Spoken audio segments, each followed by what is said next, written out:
Good evening, and welcome to the latest edition of Shooting Straight, also titled We're All Going on a Witch Hunt. Now, tonight I was planning on talking around about some of the origins for moral outrages and panics.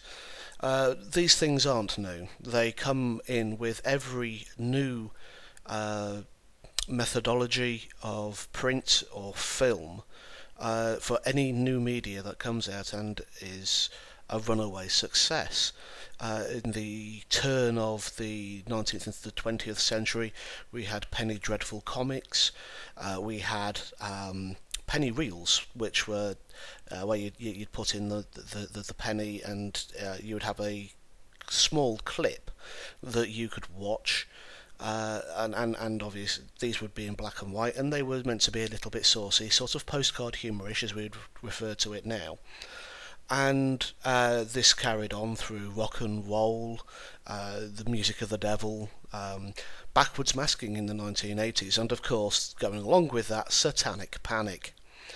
Now, my view is going to be somewhat controversial, because we have now got 30-40 years past the point, but in the 1980s and early 90s, there was a thing in America where people were convinced they had been sexually abused by family members and close family friends, which proved just how unreliable eyewitness testimony is when asked leading questions about certain things.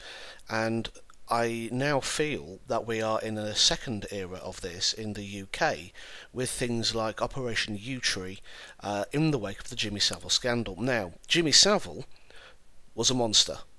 Of that there isn't any doubt, and there are other high-profile people linked with him.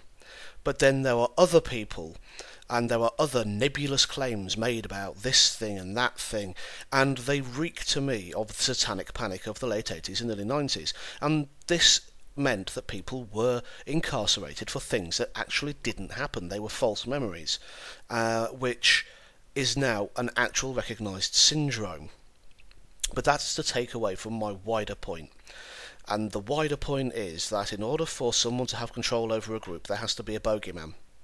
There has to be a spirit or an entity which is outside of the group, which means that you can force cohesion from that shared bond. Now, because, as I've said before, we've had things like rock and roll and comics and penny dreadful books and all kinds of things like this in the past. We are seeing the same thing with video games. Now, the thing is, video games are hardly a new technology.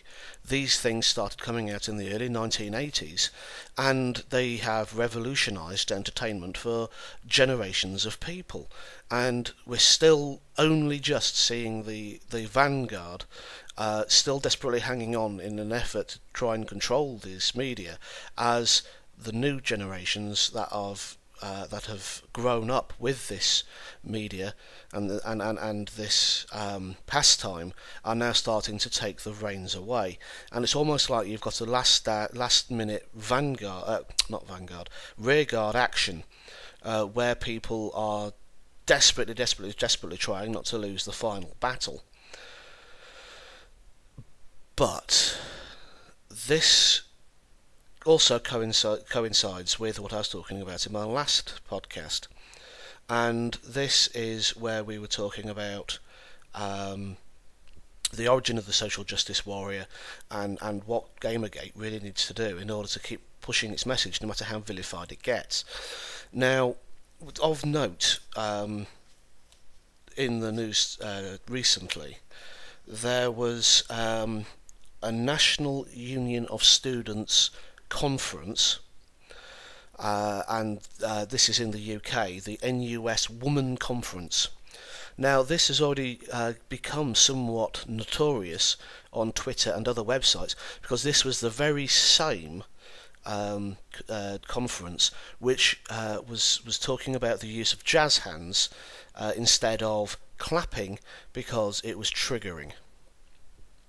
And basically what I want to talk about is one person called Sarah Noble, and she is one of those that has the hashtag kill all men, and who thinks it's perfectly justified to be so misandric that she can actually say this without any fear of repercussion from anybody in society. And if you do speak out against it, then you're obviously a men's right advocist, or something on those lines, where you're such a feminism where females are so superior that just kill all men, have done with them, they're useless and disposable.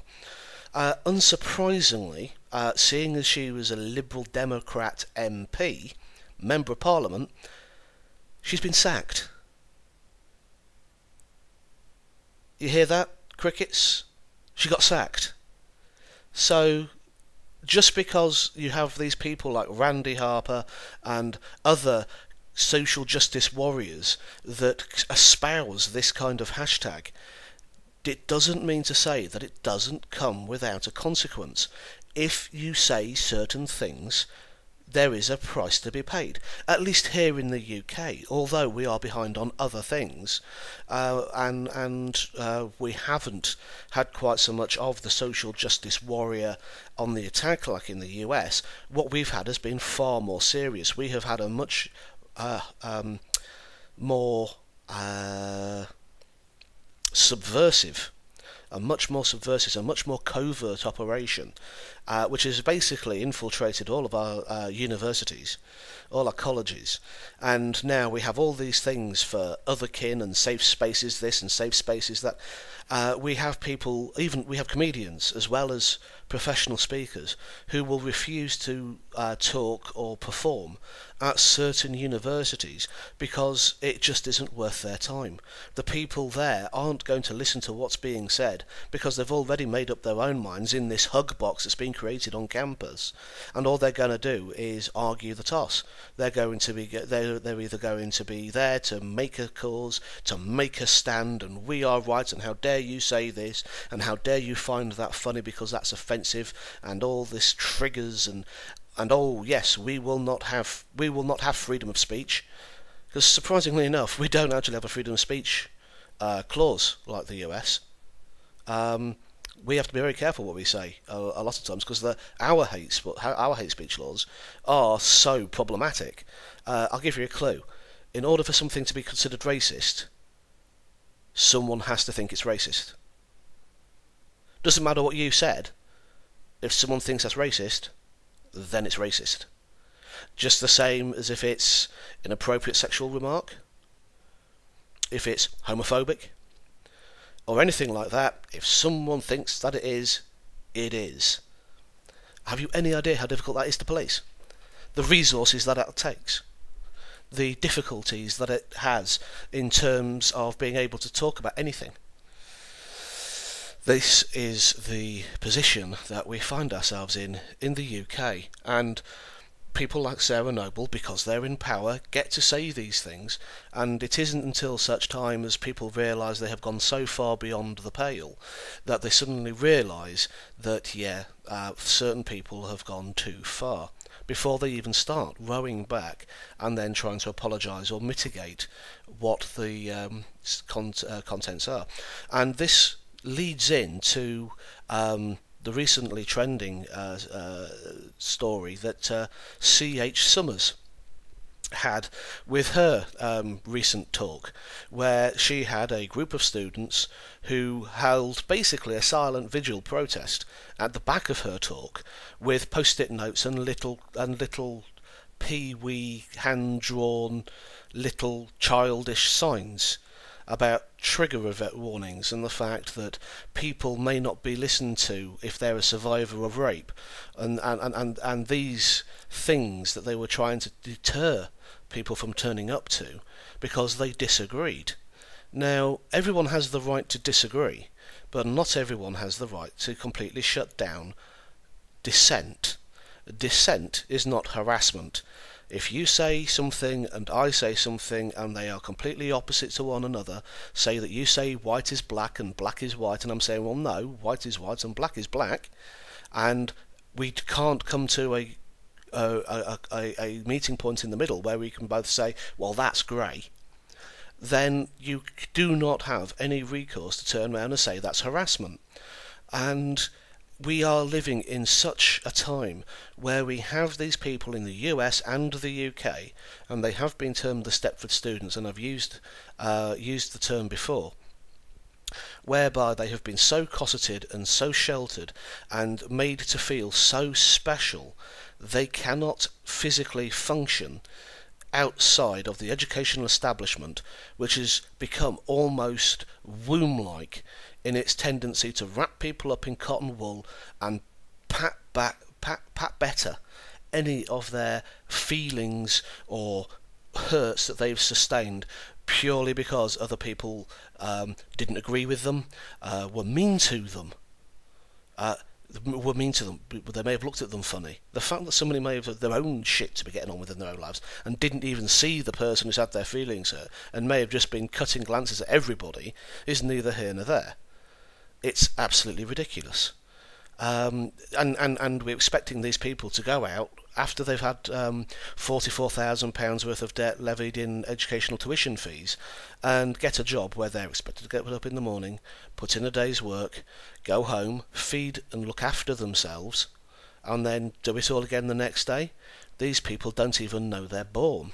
I found it quite shocking a couple of years ago when I was looking for work, when one of the criteria for a job that I applied for was the ability to turn up and keep the uniform in clean and good condition, and they had to stipulate that this included having an ironed work shirt. I was flabbergasted. This is the level of 5-year-old hand-holding nanny statism where we have to put on job applications for people who are going to be working in the public eye on a on a reception type desk type thing, where you've got a little bit more responsibility because you've also got security concerns as well, where you have to be told as part of your essential criteria for the job that you have to be able to look after a uniform, keep it clean and pressed. Really? This is the age that we've come to, where we have to have these kind of things spelt out for us just so that we know what we're getting into? Ridiculous. Absolutely ridiculous. But yes, anyway, as I said, the title of today's show is We're All Going on a Witch Hunt, and this is why I started talking about the satanic panic and moral outrages and all these moral panics over Dungeons and Dragons and pop music and backwards masking, where people thought if you played music backwards on a vinyl record player you could hear hidden messages, far apart from the fact the songs themselves were about going out and getting laid, going out having a good time, drinking and partying hard and fraternising with the opposite sex. Oh, how sinful. Oh, how dreadful. It's brought on Attack of the Vapours. Please, go get me the smelling salts. All these things were part of the Christian movement to try and get them banned because they were coarsening the youth of the day, that they were going to make them debauched and depraved and become disciples of Satan. Any of you who might know KISS might remember the acronym they were saying stood for Knights in Satan's Service and things like this. It was absolutely ridiculous. But look at the language that's used, and it hasn't progressed anywhere from when we were talking about times written about in the fiction The Crucible, where you actually have the Salem witch trials, and purely because you've got a dissenting view, well, you're a witch.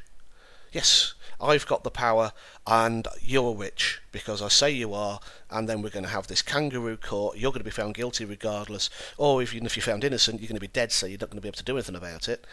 And it's this mentality that hasn't seemed to have withered on the vine at all. And a lot of this is down to a logical fallacy, guilt by association. A lot of this is down to the fact that people like to have power and like to control groups. And of course, if you're trying to control a group, then getting them to push together so that they've all got a common enemy is a tactic that works very well, and it's exactly what they did in the Salem witch trials, where you wanted people to pull together. Unfortunately, what it did is it ended up pulling village lives apart, because what would happen is anyone with a grudge could call out anybody else and say that they're a witch. And we're now starting to see this in Gamergate. And I have a real problem with this. I have a real problem with what's just happened at the Expo in Canada. I'm appalled. I am absolutely disgusted and appalled.